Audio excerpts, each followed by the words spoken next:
Hello everyone, in today's video I'll show you on how you can reschedule a card in Anki. It's extremely simple. First things first, you want to navigate through the deck where the card is located. So in my case, it's going to be this deck right here. Click on the gear icon on the specific deck that you want to add it.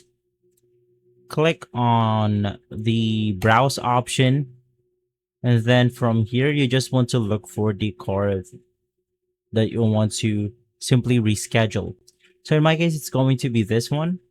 Right click on it. And then from here, you will be able to find the reschedule option. But if it's not showing you on this page, we simply have to head back to the deck itself.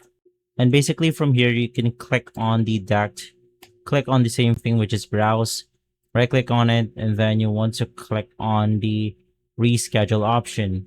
You can also press the set due date, which is going to be this one. And it's going to be it in today's video. If this video has been helpful, leave a like, subscribe, and follow us for more videos like this. Thanks for watching.